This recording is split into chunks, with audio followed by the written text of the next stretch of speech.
Welcome, everybody, to another episode of Inside Scoop with Alex and Jeff. I am Alex Dingman. I'm Jeff Doss. This is Inside Scoop. Welcome, insiders. And as you see, we got two amazing, legendary.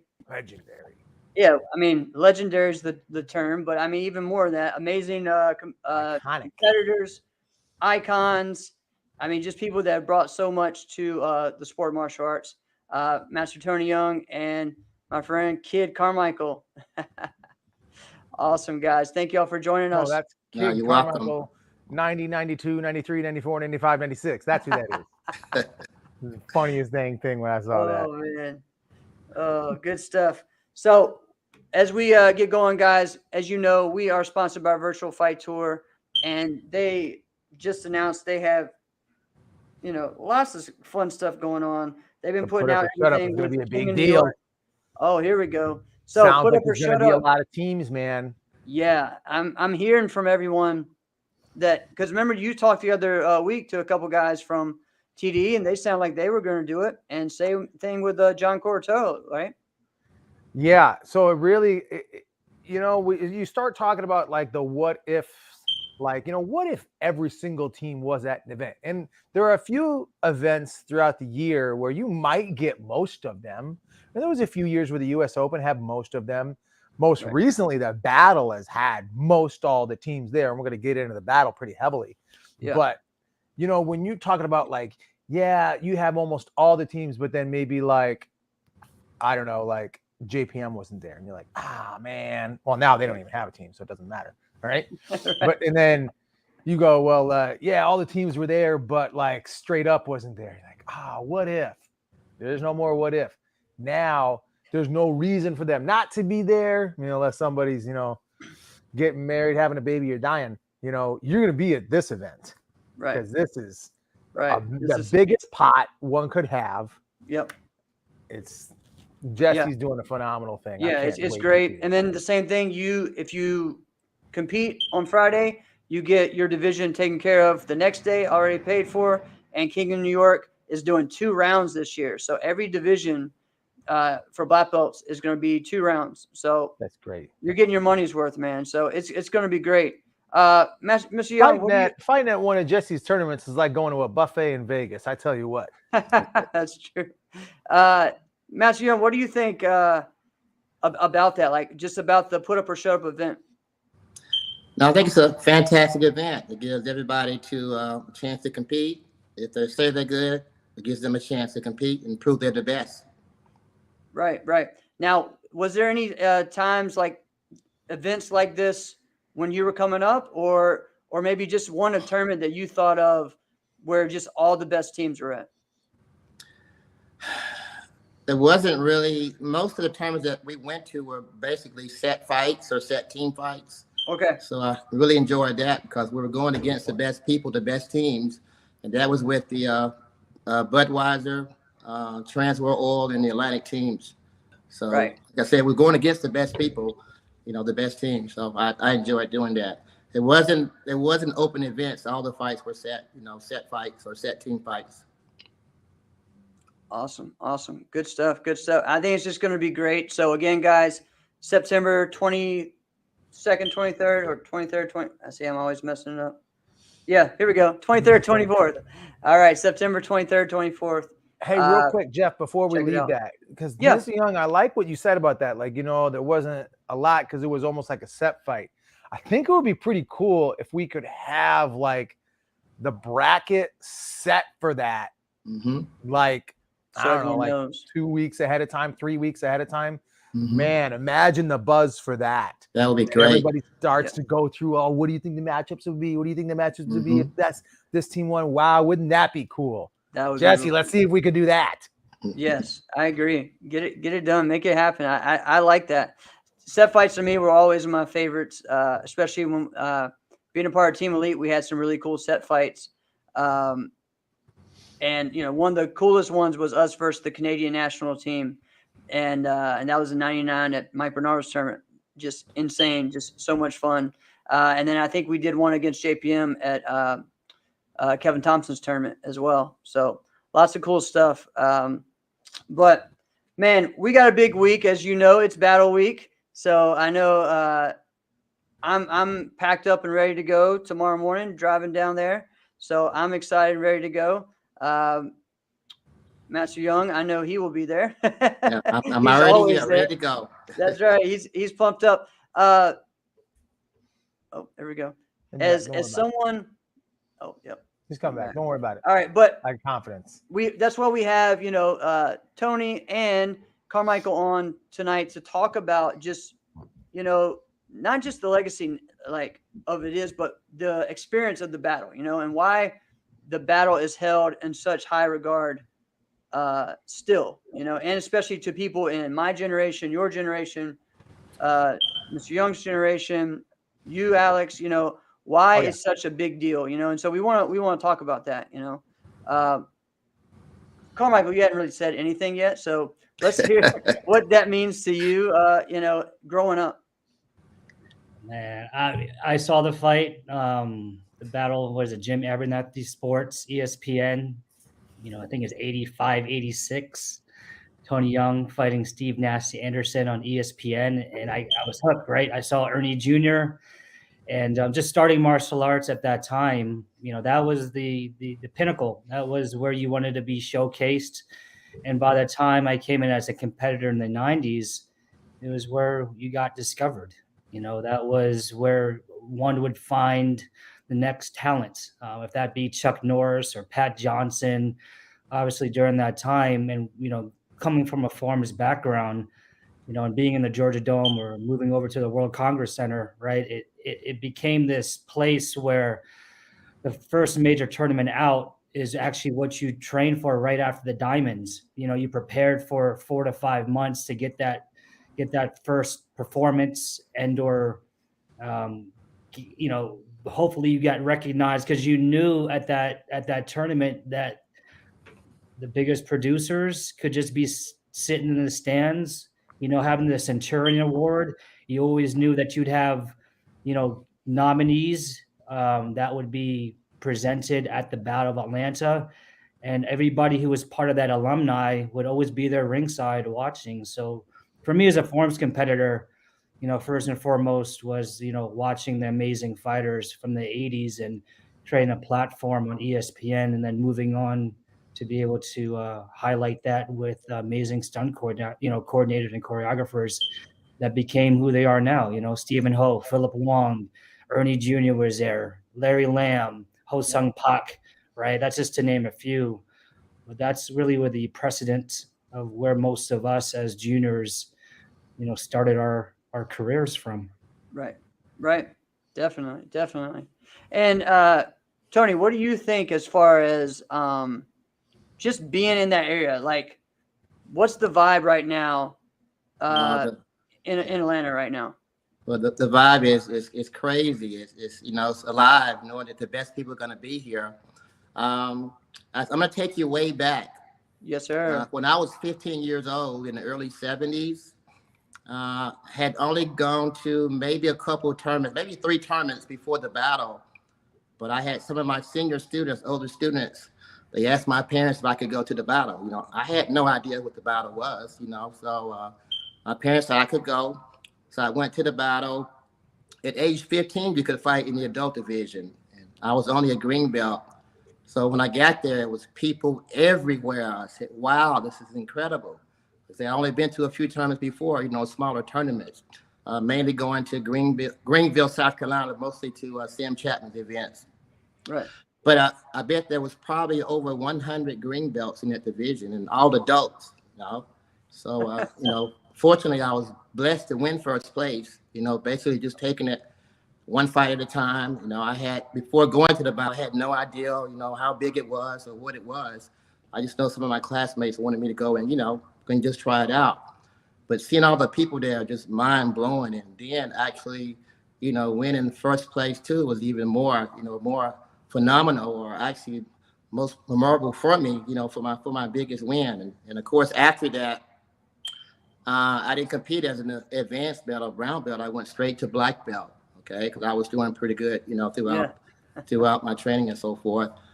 Didn't win the battle the first time, but had a great time. And I actually got a chance to meet all the top competitors. You know, Keith Vitale was there, Bobby Tucker, Mike Geneva, all those guys that we know, Robert Harris, John Longstreet, all those phenomenal fighters. So, and basically with me, I like competition.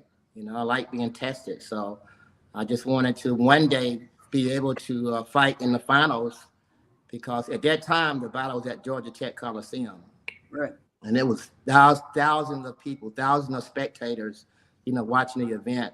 And, you know, top quality production too, cameras, lighting, everything. So I always wanted to be on stage and go against the best people. And I think after my first year, I got a chance to do that. For the battle, they had, you know, seeded fighters. The best fighters Right. already seeded. So when you competed in the daytime division, you didn't fight the best fighters. They were seeded in the finals. So it gave me a chance to, after winning first, gave me a chance to go to the seeded fighters. And I think, when I can remember right now, I made it to the final four, beat a couple top ranked fighters, made it to the final four, and lost to John Longstreet in the semifinals.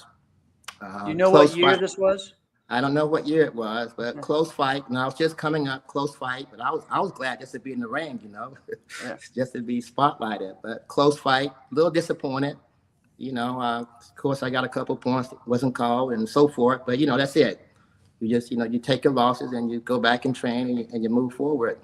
But as the years went, I fought more and, you know, won a lot of first place at the battle and fought in the finals a lot. Ended up fighting Steve Nancy Anderson a couple of times, which was televised on ESPN. I actually fought not Shaw, but Hakeem Austin in the finals. But I've been at the battle or fought in the battle. I retired in '97. Fought in the battle every year since age 15. For maybe missed 2 battles. Okay, just for the battle is the event. The best people are always there, you know. So, and I like going against the best people. It's the only way to test yourself. But the battle is, you know, been to a lot of events, you know, the U.S. Open and the Bluegrass, but the battle is the event to win. And especially if you're in the South too, is to prove that you're the best in the South and also the best in the nation, the best in the world. So if you don't win any other event, if you're in the South, you want to win the Battle of Atlanta. Exactly. And for the battle too, it gave a lot of people that were good but not really noticed, give them a chance to go against the best people and prove themselves. And some people have won, you know, first place in the battle, like Carl Soriano and Joey Imperial and a lot of other people, you know, that you would never know of. Didn't quite do good in the Grand Championship finals, but won first place and did great against a lot of seeded fighters or a lot of best fighters. But in the South, the battle is the event to win if you don't do anything else, right? Yeah. Growing up, that was always it, you know, the battle. And what's funny is that people, even up here in Virginia, that are not in sport karate, when I went to Liberty University to get the contract for my tournament, the Grand Slam Open, the guy that was there, oh, have you ever been to the Battle of Atlanta? I was like, wait, what? How do you know about that? Oh, my cousin went down there and got first place, or maybe he said second place in the beginner division back in the early 90s or something like that. I was like, oh, okay, awesome. And so even people that don't know, they know the Battle of Atlanta, you know. So even if they're not in the sport, it's really cool. And Jeff too, a lot of people that don't even train martial arts, they asked me about the battle. They not even been to the battle. They knew about the Battle of Atlanta. That's one of the things that Mr. Corley has done with the battle. He's done a great job advertising the battle. But I've come across people, even today, came across somebody, you know, and I told them about the Battle of Atlanta this weekend and say, man, you're going to the Battle of Atlanta? You know, I heard about that. That's an awesome event. Yeah. I said, of course I'm going to the Battle of Atlanta. But a lot of people that I've talked to in the street or anywhere, they've never been to a martial arts school, never been to the battle, but they know about it. So Mr. Corley's Joe Corley's done a fantastic job with advertising and you know, pushing the sport, and you know, he's done a great job.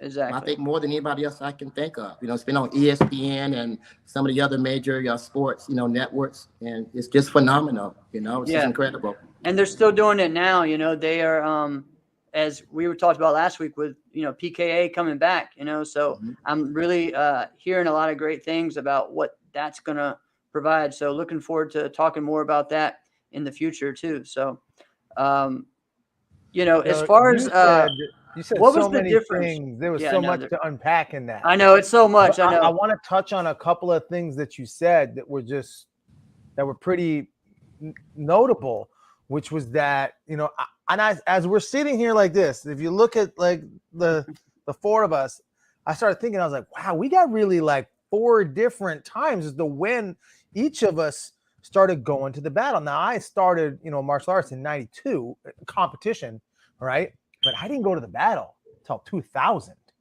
That was my first battle, right? Yeah. So obviously, much later than everybody else. However, I remember watching that fight that you just spoke about, right, when you fought Steve Nasty Anderson, and as I got the videotape from, you mentioned his name as well, John Longstreet, right? And there was like a overnight karate camp we had, and a bunch of other kids were running around do this, and there was just this stack of VHS tapes, and I said, what are these? He said, these are all karate tournaments. And me and like 2 other kids just sat down there and just popped in tape after tape after tape, and I watched that fight. I watched the fight of you guys too. And real quick, my question about that fight that you had with John Longstreet, because I watched the fight and I remember it. And when you said like, yeah, there was a couple calls that didn't go my way, I think you're right. Do you feel like, because he was like a middleweight or almost like a light heavyweight at the time, do you feel like you were a better matchup for a fighter like him than maybe someone like Robert Harris? No, not really. I think Robert Harris was a great comparator to go against. They were about the same size, close to the same weight. With me, I was, a super lightweight, but just kind of getting started, going good, and I just think I need to pay more dues as far as getting better calls and to get a better deal as far as competing. A lot of times you get new timers coming in, and the better people, they expect the better people to win, and they do win a lot. Okay, but I think sometimes the guys that's just coming up don't get the calls or get the justice that they should get. It make it a little harder for the new guys to beat the guys that's doing the best, if you follow me. Wow. Yeah. All right. Yeah. Well, see, that's good that I got that info from you, because I would have thought, oh no, you're a better matchup for him, but I obviously didn't fight at that time in the early 80s like that. So that's good that you let me know that. One thing that I want to bring up and for everybody, one thing that was big in the finals, especially in the 80s and not as much in the 90s, but later on in the later 90s, was the ring, right? And so in the finals, he always had a ring. So because sometimes he would have kickboxing matches as well and such. What was that like? So I want to go the opposite, Carmichael, because competing in a ring for forms is completely different. I've done it several times. I know you have. You've won in a ring before several times. So explain what that's like to those, because some people haven't never done that. It's interesting because you guys are talking about brand and production, and that's one thing Joe Corley did an amazing job with. I remember there's an image of Charlie Lee and Stephen Ho side by side on Sport Karate News, and those images is actually shot from underneath the ring at the Battle of Atlanta. And that image still sticks with me. So when I had the opportunity in 90, actually was my first grand at the battle. It was my first year out, and I was fortunate enough to win the grands in 90.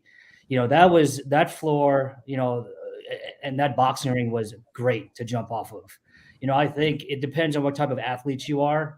For me, being able to spring as an acro kicker or a jump kicker definitely helped me out as a competitor. I did like the ring, obviously, simply because of the way that my form was personally formatted, right? Because I was able to go diagonally. So you would have to be really cognizant on how that choreography or how you choreographed your form as well, because one thing I do recall, sometimes they put all the judges in the front, or they put them in separate, 2 in the front and then 1 on each side. as well, just to get the visual of all four sides of the ring. I liked it. I do recall as Philip Wong doing his butterfly. He did like 2 butterfly kicks, and his feet got caught up on the ropes, and he twisted out of it, and he ended up jumping off the second or third turnbuckle and throwing a backflip. And it was amazing. I mean, luckily he was doing drunken style, so basically he landed and did a backdrop, and he won. Wild. And it was great because Ninja Turtles were there in 1990, and like I said, that tournament is so nostalgic in so many levels, simply because not just the notoriety of who was there as celebrities of martial arts or even athletes from Atlanta, but it was also, there was amazing history and content produced by the fighters, kickboxers, as well as forums competitors, obviously for the last couple generations. Most importantly, like the 80s and the 90s, because that really became the platform for a lot of other tournaments to model from. Yeah, I believe so. I think most tournaments really modeled after the battle. They saw what it was doing in the South and how it's drawing everybody in, and, for me, it was the battle. The battle was the event, to go to. And then I heard about Bluegrass and the Diamonds, you know what I mean? And then eventually the US Open. But to me, like, the battle was the main one of the South, one of the best things that I was sharing with some people today. I was talking to Marty Knight one time at the battle, and it was one of the years, it was 2011, where it wasn't a big crowd. And he was just like, what's going on, man? Like, people don't, when I grew up, it was, if you win first place at the Battle of Atlanta, you died and go to karate heaven. You know what I mean? Like, that's right. what it was, That's right. And it's right. And I mean, that's the way I felt. I mean, I remember my first battle in 1990, and then finally winning in 95 and just being like, whoa, I did this. Like, that was just a huge accomplishment. One of the things, so it was at Georgia Tech from the 80s, right? Most of the 80s. And then 90 was the last year. I think it was at Georgia Tech because that was my first year, and I remember that. Mm-hmm. And then that was really when it kept growing, though, right? Because it kept going to bigger venues. Yes. It went to the Omni, which, if people don't know, the Omni was like the Madison Square Garden of the South. That's the true. Omni was huge. And so it was there 91 and 92, correct? Correct. Yeah. Then it went to the Georgia Dome. Yeah, also. And then that was insane. That was crazy. All those rings. That was wild. Yeah, it was wild, man. Just imagine that, guys, like a karate tournament where football is being played, right? Like just imagine that, right? And Jeff, too, it was so, I mean, you know how big the dome is, and it was packed. It was crowded, it didn't have like, this small section crowded. The whole place was crowded and packed with competitors and spectators. So it was amazing to see that many people in one big place. It was just crazy. It was wild. Just wild, man. And I know for me, there's a lot of crazy historical things that have happened in those, events, but that was 93, 94, 95. And then 96, it went back to the Omni Hotel, I believe. But just, that was the first time that my mom set up her, she had a vendor, she was a vendor and set up selling gifts, toys, and jewelry. They were all martial arts themes. And I just remember, at that time, people were paying $2,000 for a booth, because everyone was just there. It was just right, exactly. Fun, everybody wanted to be there. Everybody wanted to go. Everybody wanted to be there. And, what was cool, that was one of the first events where they didn't let any spectators on the floor. You had to stay, at least for me that I had been to, you had to stay in that seating area, which you had a great, a great view. It was amazing. And again, people now are like, wait, you competed on the concrete? Yes, every tournament. Every tournament. And I mean, I remember injuries happening and stuff. Mostly, actually, the injuries I'd say happened more in the forums. I tore my PCL doing that. Split my kneecap in half. Wow. Concrete, whatever. But I mean, I remember my first that 95 year, and I was I was the number 1 seed, and this was the first year they split it boys and girls, and we still had 40 people in that division, and like 11, 12-year-olds, black belt, split it, and still had 40 people. It was just crazy, Yeah, definitely. And just awesome legacy that they went from the 70s to the 80s to the 90s. We said that Corley was an amazing promoter, but Mhm. what about him? And even in that area, the whole area got around it. You know what I mean? They did. Why do you think that is? Not just because it's the biggest tournament, but there's got to be some, it's teamwork. It is. It is. It is. I think he wanted the sport to be big and to be large as possible. So, he went out and got, local, not just the national television, but the local television stations. He got all the local papers to do articles. He went way out of his way to do everything possible for the battle to get publicity. And even after the battle, you could open the paper Sunday morning, you could see big pictures, maybe even a whole page sometimes of who won the battle or was it a kickboxing match or a point fighting match, who won the battle and how it was. But he just spent more time not just drawing people in, but to make sure people got, publicity for winning the battle, So he did a outstanding job doing that. Just did a great job. It was great. Andrew says a great thing. He's from Canada. So when he started karate in 88, his dream was go to the Battle of Atlanta. And he got his wish when he first went in 92. And so that's a cool thing. It's just like your dream is, someone in another country is to come, down to Atlanta for a big event. So also it's pretty cool. It's pretty cool too.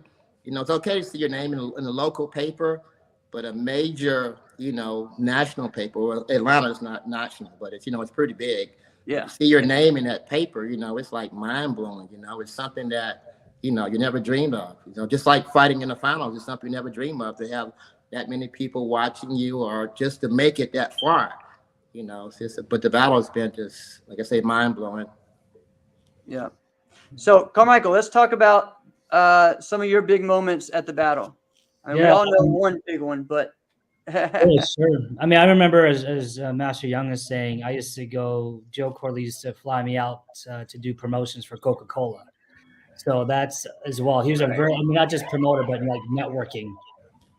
There you go. So networking, with other enterprises and companies in the Atlanta area. So, I know he always kept relationships really solid and always, not only promoted the brand, but really, really good with promoting the athletes and our artists, as well as continuing, the lineage of PKA. But for me personally, as you all know, 1994 is when I got founded for WMAC Masters, which is also the first time the 720 was thrown. So it was a really monumental time personally for myself.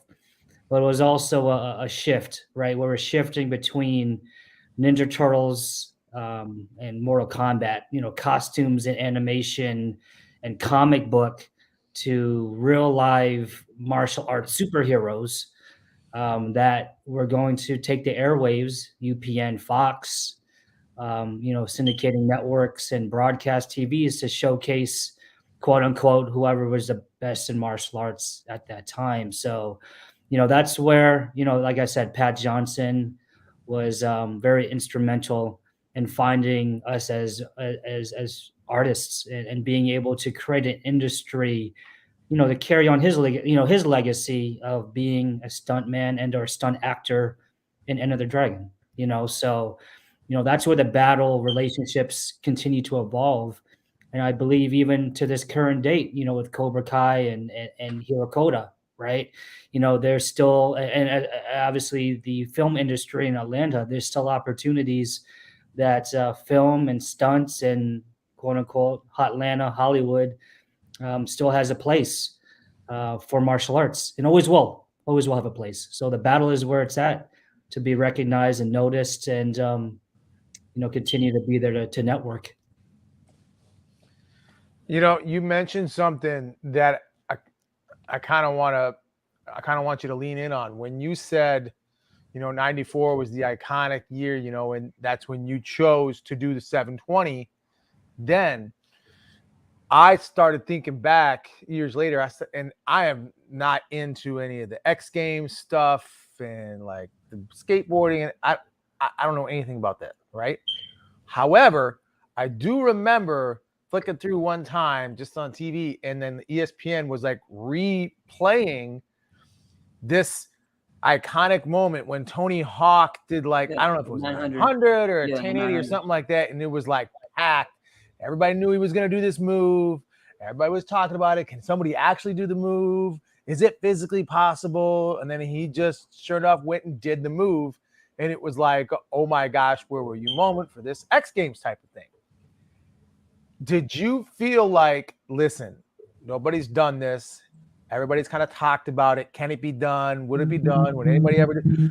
What was your thought process of intentionally choosing the battle for that? I was leaked. Were you nervous too? Oh, yeah, of course. Yeah, I was leaked that the production company of WMAC Masters would be their scouting talent. And you already knew they were going to be there? Yeah, correct. Yes, I did.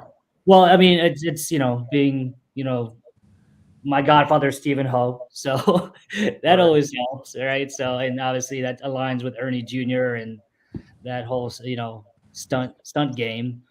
But all I knew, I need to get on stage and draw a good number, and it wasn't in a ring. Obviously, it was on a pretty big center stage. Lighting was, pretty tough with regard, because it was in the Georgia Dome or the Congress Center, right? And I remember watching competitors before me have lights getting cut out. So I was obviously hitting the stage, and it's a long stage as well, just to to intro yourself. But I was just hoping that he didn't cut the lights off. I knew I was going to throw it.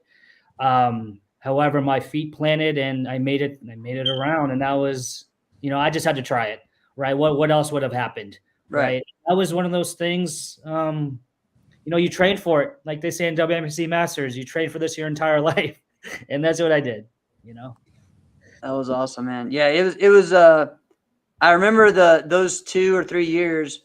Actually, it was mostly 94, 95, where they were trying to do too much with the lighting, and they were like spotlight people and carry it and this and that, and people would get off of the spotlight and that. And so it was kind of wild. You didn't know what you were going to get. So they were trying a little bit too much on that one. But I do now, like Mr. Young, as a fighter, do you remember that moment? I do, without a doubt. I remember very, very well. It's amazing night. It was great competition. I remember the lighting and everything. It was just, the whole show was just amazing. I knew they were trying different things. Actually, to make it better, you have to try new things. That's what they were doing. But Carmichael, I saw his performance. He was like off the chain. I mean, it was great. It was phenomenal. I remember even outside of the 720, I think there was one. I think it was 93, right, when we had the brawl. Yeah, that was going to come up. Yeah. What was that? DKT and Metro. And Metro DKT. Yep. That Chris was a huge McBride. Who was it? Chris McBride, the Brady's, and who else was there? Mafia and Hakeem Shaw and. Oof. I'm trying to think who the third one was. You named most of them. For 93, I don't know if it was Ibby. Ibby might have been there, but I'm not sure. Yeah, he was there. Yeah. Shaw, I think the fight went down with Shaw and Chris McBride. Right. Makes sense. It got real. They got really. Yeah. Absolutely. Yeah, I remember I had video of that and just be like, oh man, this has happened. And the video's terrible because we're like trying to move all over the place, trying to find it. And hey guys, also too, later, like in the 70s and 80s, where we're in Chicago or different places, like you would have good fights at the tournament, but sometimes those guys would go outside and fight. Yes. So it was crazy. Yes. Even have the whole tournament be fighting, schools fighting against each other. It's not that way now, but in the 70s and maybe early 80s, it was kind of crazy, So you had to be on your toes and get out of the way or move back when you need to. Yeah, I shared that this year when I went to AKAs. It was just different. It's like it's the first time I've been to Chicago and or area for a tournament. Didn't feel like I needed to watch my back. It was weird. Right. It's changed a lot. It has changed a lot. But all right. So as far as we're going into the 90s, there's a lot of different things. We have the set fights with the, again, PKC, PKA, the Atomics Grand Slam that they did, that year in 95, which has made that event even bigger because Saturday we competed, then we go to the Omni on Sunday and compete. It was just wild. And then, finals and everything there as well. So, always at the cutting edge of trying to make sport karate bigger. And that's what I thought the Atomics Grand Slam, was trying to bring in everybody to come in and compete, to maybe go in to do something different, And the money was good too. Yeah, exactly. We didn't get none of that, but it was cool what was for the us. money like? I'm sorry. Wow. I don't remember. Maybe first place guessing. Maybe first place of 500 or 1,000. Maybe grand 2,500. I don't remember, but it was good money though. Yeah, and that wasn't normal. No, it wasn't. Then. No. It wasn't. So I mean, that was a big deal, and that happened the day at all the other events at the other 4 events. Well, 3 events on the NASCAR circuit. Right. Diamonds and Bluegrass. So Diamonds was the only one that did it on Friday. Everybody else did it on Sunday after.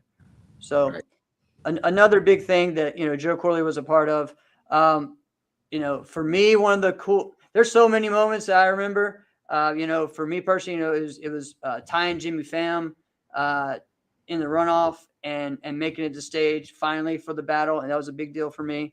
But that night at the 99 battle was a fight that I'll never forget. And that was Dottie White versus Nikki Carlson. And we have talked about that one. Nikki. Another video that I saw crazy, that I felt like I was there, but I wasn't. Nikki is completely awesome. Yes. Believe it or not, Nikki is from, of course, South Carolina. She's from Belton, South Carolina. But she trained with Marty Knight. And I was actually at Marty Knight's school the first day she started as a white belt. Wow. So to see her develop and to be as good as she was exceptional. It was just crazy. Just, see a white belt come in, kind of shy and just going through classes and so forth. And then do as good as she did as a black belt. I mean, she had crazy kicks. I mean, she could kick like a mule, and when she fought guys too, and when training, I was gonna say, you better be on your toes. And a lot of the tournaments in the South too, there wasn't female divisions either, and so she competed a lot of guys as well.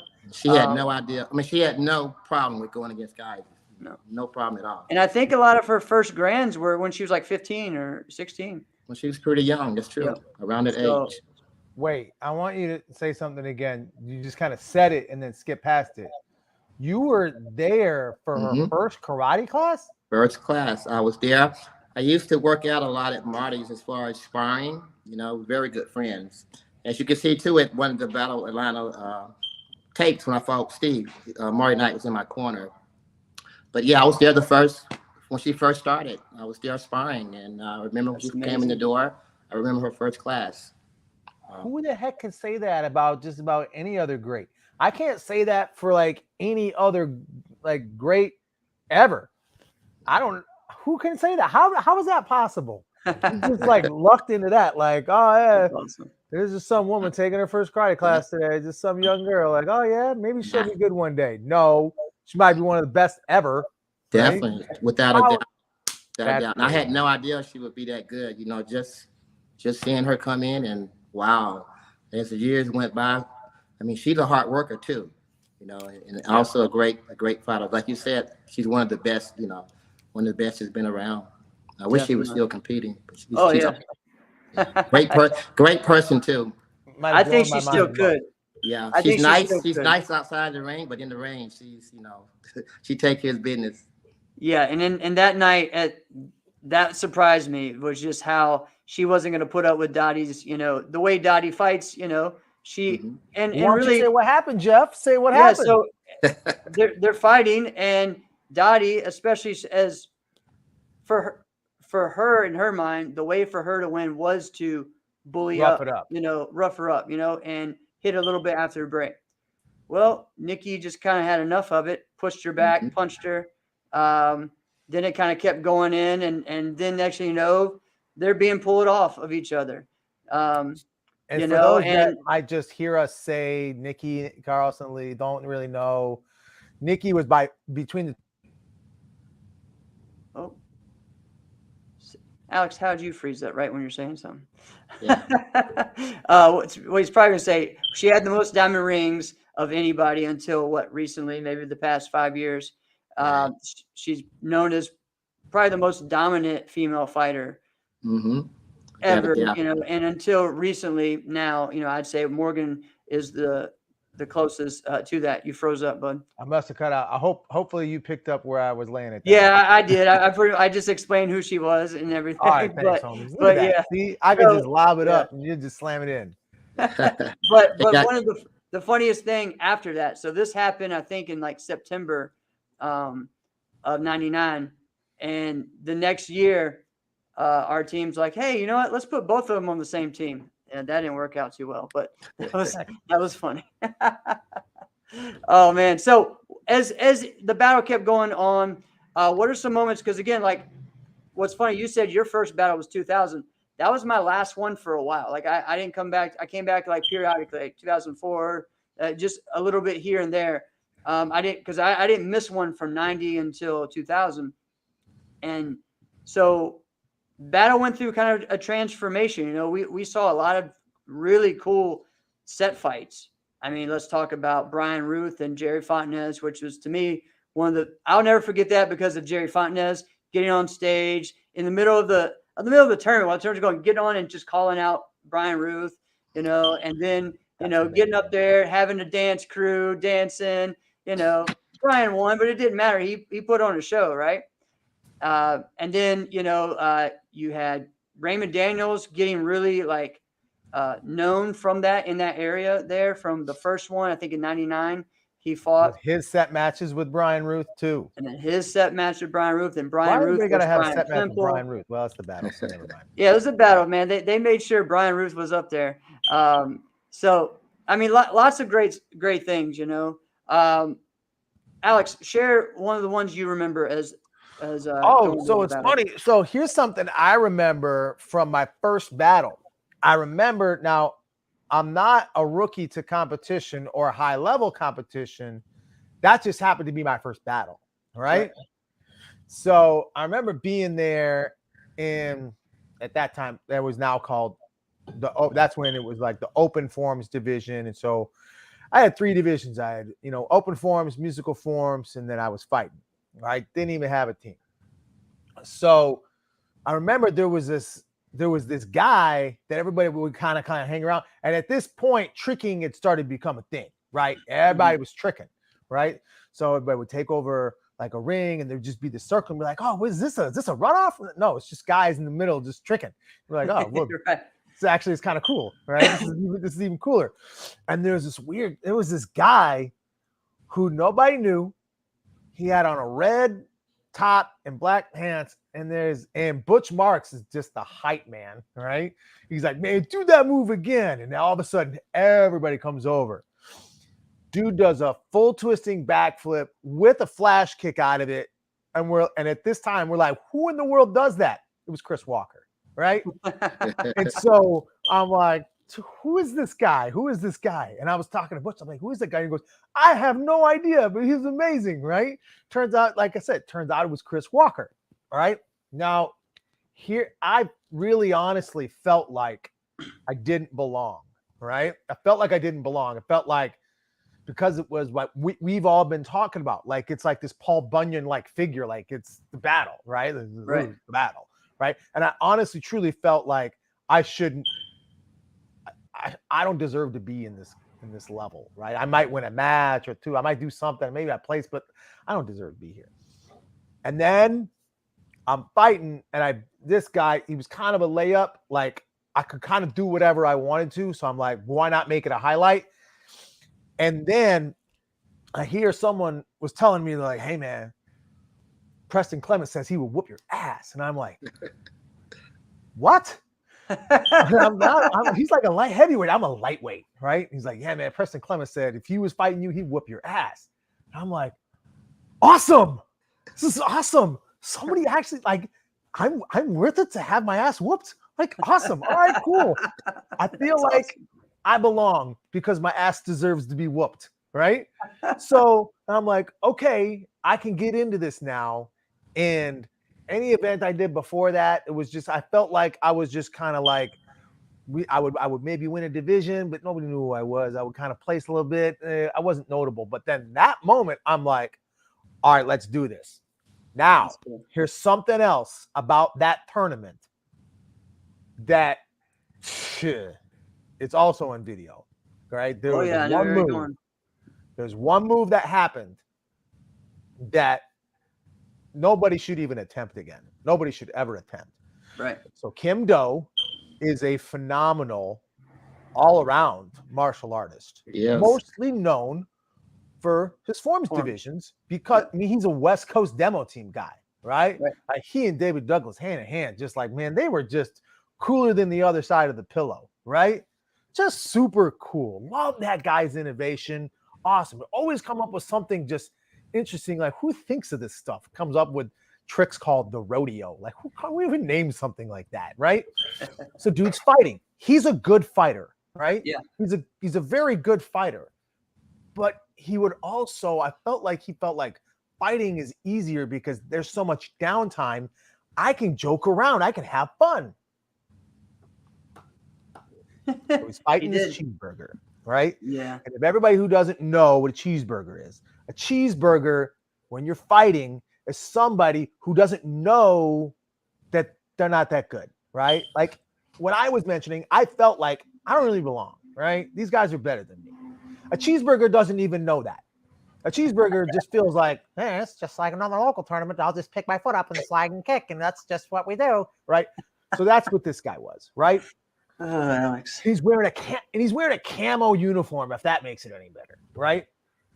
So Kim Do is just kind of letting the guy just kind of like push him around.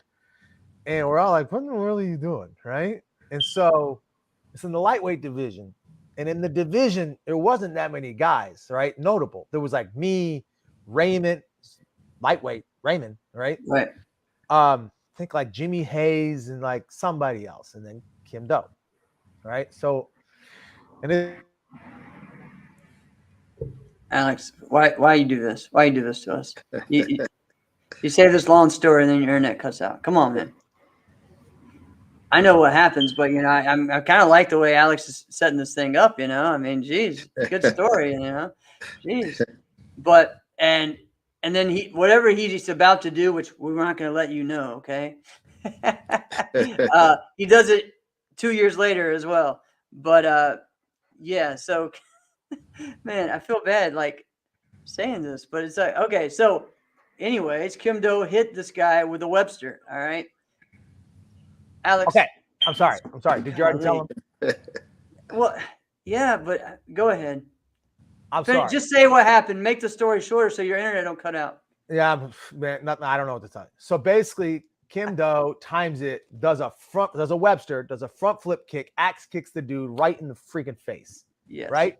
Or it would have been worse if the guy would have just took it in the face, right? But the guy decides to turn because he sees it coming, and it's like it knocks him out. It's bad. Everybody bum rushes the ring, cannot believe it. Like Ken Eubanks is the center and doesn't even try to police anything. He's just like, I've never seen anything like this. I'm just going to stand here and let everybody do whatever they're going to do because this is amazing, right? And how do you run a tournament after that? Right. I mean, the thing is, what's crazy is that he did that twice. He did that in 2000 and he did in 2002 in the almost literally the same ring. And I think Ken Eubanks was the center in both, same tournament, just 2 different years. And, you know, because the first time he did this guy that had this camo uniform on. And then the second time it was a guy in like a red and white or whatever. Yeah. I think Sport Martial Arts just put a video up of it. It's a while. If you haven't seen it, look it up. It's one of the best ones. One year he did it and he like landed on his butt. But one year he did it and landed on his feet. And yeah, it was just nuts. So Yeah, The that's first time he definitely a attempted memory. it was like the month before that. Yeah, Alex, you're killing me. But so, Carmichael, as years later on, you came and were a part of, in the 2010s era of the battle. Share about that, just being a part of it and being part of the promotion. No, absolutely. I mean, it was good. It was great. You know, it was a 20-year anniversary. You know, I was able to get to John Valera, and obviously he's known for the the double 720 as well as jackknife, right? So for us, we came in, I believe it's 2014, which was our Yeah. 20-year anniversary, I believe, and was able to run a 720 challenge, which was great because we were able to see talent, new talent. Mhm. And I recall even at that time, it was, young blood, Alan Davies at the Right. time, right? This is before he was even picked up, right? So we knew we could find talent, and that's where we knew battle always had talent because that was the epicenter for 3-4 major regions, traveling into Atlanta.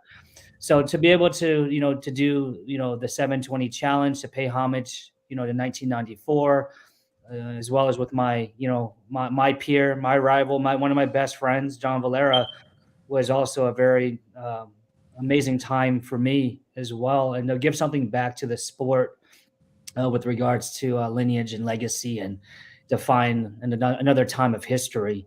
And then obviously the next promotion was with with Ernie Jr. at the time, Yeah. when he was dealing with his kidney failures, and to have an opportunity for him to come out and kind of reset the format to what you all see right now, which is the Friday night fights and the battle zone on Saturday, right? So That was that fun. was nice, to be able to bring not just the fights like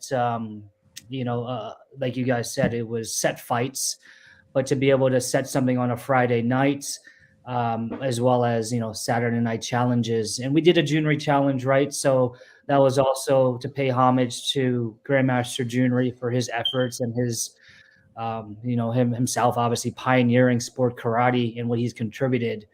So at that time as well, we were able to do a forms challenge, which I remember, which was what if Master Young remembers, that's what forms guys used to do in between between the point fighting matches, That's right. which Charlie Lee, Keith Harabayashi, True. and John Fournette would go in between those matches and True. see the best of the best. And I felt Mhm. like we were able to do that again. Mhm. And obviously, this generation may have not known, but that's how forms became what they are now, because there was only really Bruce Lee and Timok at the time, and little Ernie Jr., right? So it's wanted to make something very reminiscent for what the battle was known for.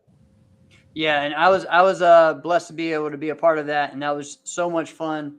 For me to be a part of it, and the way it was set up, really putting out the top like 40 forms of weapons competitors in all of ATA, NBL, NASCA, WACO, all that, and then let people vote who do you want to see be in there, and we had what, 8? Yeah, I think it was 8. So it was a great time, lots of fun. I know I had an amazing experience and a memorable one, being able to do my form up there in the battle. It was great. And so lots of fun there, just lots of cool things going on with that. So I always love that. And I feel like every year the battle tries to do something different.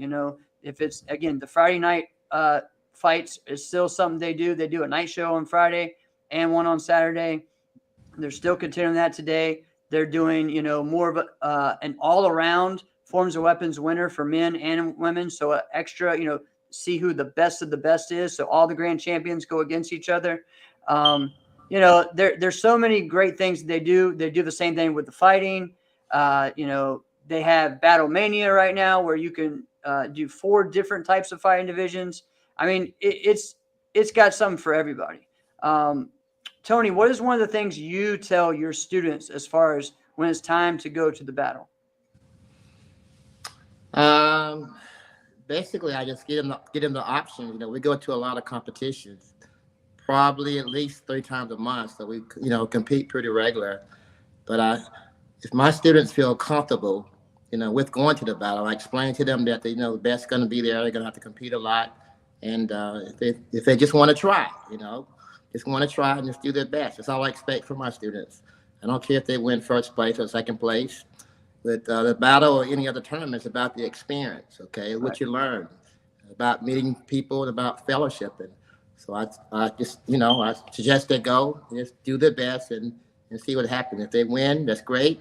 If they don't win, then we're going to come back and work harder.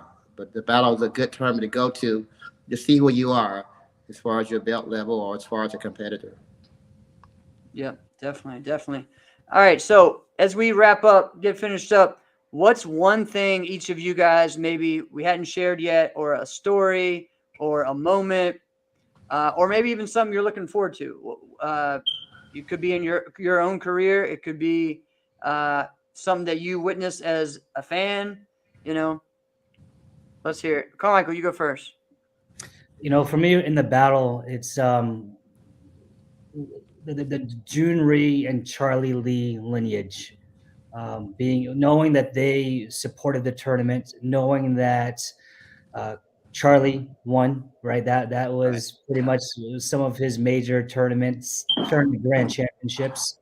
So that's where it's pretty nostalgic for me, being able to fortunately win the battle, right? 5 times, right? One of them was for weapons, and the remaining ones in my career, for forms. And it always gave me a platform to be able to showcase, myself as an artist and as a competitor. With that, obviously WMAC Masters and what that's been able to provide for me.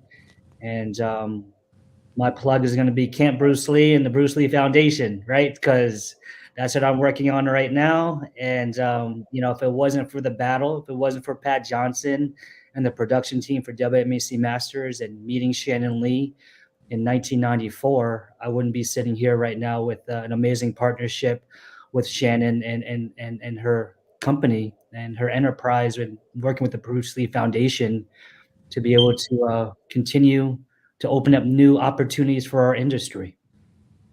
So I'll leave it with that. Amazing. All right, Mr. Young, what do you think? What are some things you want to share? The thing I remember most is fighting Steve Nasty Anderson. To me, who was the greatest fighter of all times. Fought him in the battle a couple of times, and I think both on ESPN. But just going through the process as a super lightweight, you don't see many super lightweights make the finals. Right. Just going through the process of winning first place and then going against the other weight classes just to get to Mr. Anderson, okay, who was at the time, the best in the world. And just to go against him was, completely amazing with his leg reach, his arm reach. He's very smart. Steve knew the rules, backwards, inside out. If something didn't go his way, he knew how to manipulate, the rules and to go against his way. But just going against Steve Nasty Anderson, I remember one time fighting him, he picked me up and he threw me in the corner and he dived towards me. Of course I moved out of the way, quickly. That was, I remember that, it's like it was yesterday. But my main thing is just fighting Steve Nasty Anderson, getting a chance to fight him, fighting the best guy in the world at the time, and fighting him twice in the finals, very finals. That's amazing. Man, hey, this is a great time just to share, and I know everyone's excited. I will see you there, Ms. Young, and the other guys won't be there this year. But this is going to be a great event because I feel like we're getting there where we used to be. You know what I mean? This tournament the hotel was sold out 4 months ago. 4 months ago, so that's the way it used to be. That's the way it used to be. So it's wild. So it's going to be great. There's going to be competition from everywhere. And we're getting started, I think, at like 11 a.m. on Friday or 12 p.m. on Friday. So it's going to be a long weekend, but a fun weekend. So definitely. Yep. And myself and Jackson and Chris Walker and Alex Reyes will be doing the pre-show finals. So we're going to be going live. So check in.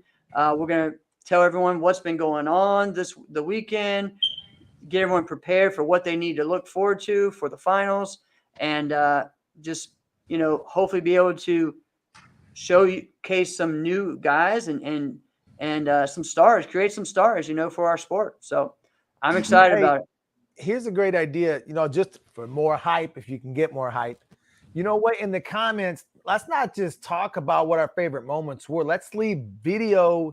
If you have videos of like, hey, I remember this form, I remember this fight, leave it in the video. Yeah, put them in there. Yeah, we'll all do that. Tell us in the comments what it was. Your Yeah. favorite battle moment. I know I'm gonna leave some. Let's keep the comments going even after our show's done. So And Jeff, Alex, also with the battle too, I mean, it not just have great competition, but a lot of the old fighters, they come to the battle. So if you heard about any old fighters, you can come to the battle also to shake hands, meet them, and talk to these guys. Yes, Former competitors and fighting competitors that were the best in the world. They come to the battle just to see each other. If not any other time, you know, they're the fellowship and to catch up. So That's that was a always great wonderful. place, not to just to compete, but see all the old timers too. yes, and get around and ask, hey, who's that, and go meet them, because I mean, what other sport do you get to do that at? You know what I mean? Is really see NFL players and do it at hang the out. Super Bowl. Yeah, That's I mean, what this is. yeah. So it's amazing, man. This is going to be a great weekend. I'm excited. Thank Hey, you wait, guys before for we sharing. go and before Yes, my sir. internet cuts out again, because it probably will.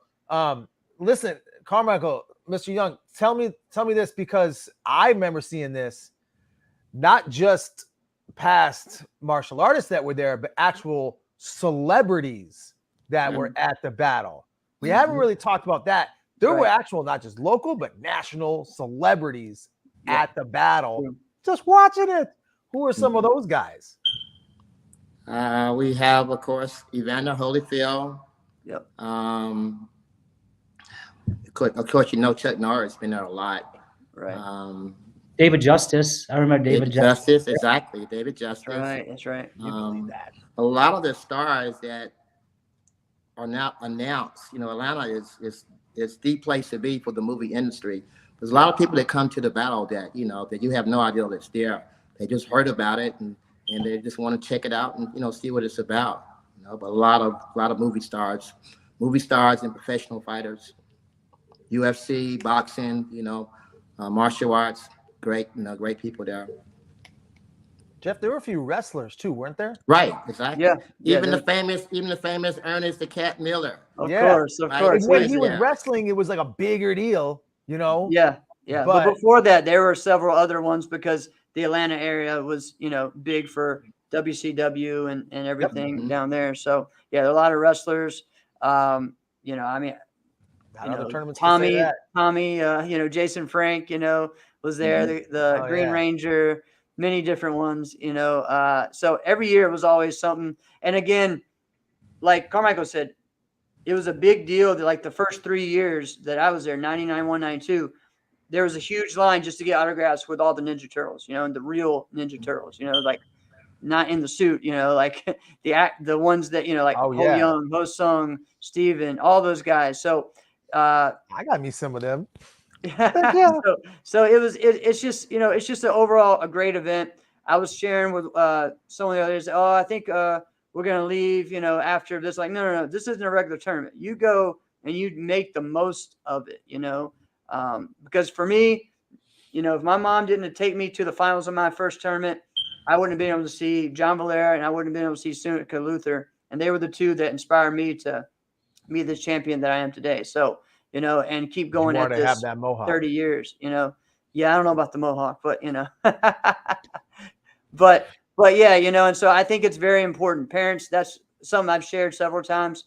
Take them to the finals, you know, and also let them stay and watch the black belts. All right. Yep. So thank you guys so much. Tell them on nothing. You don't got to try to push them into nothing. Just put them there and let karate do the rest of the work. There you go. That's right. Man, this has been one fun show. Look at that. So I like that jacket. I got one of those. How old is that Metro All-Stars jacket? I think early 90s. I got one of those, a couple of those. Kevin trying to get one, right? Definitely. Absolutely. Absolutely. Oh man. All right. Thank you guys so much. You're very welcome. All right. Oh, Alex is frozen. So this has been another episode of Inside Scoop with Alex and Jeff. Have a blessed week, guys. Thank y'all so much. All right, guys, come to the battle. Look forward to Yes.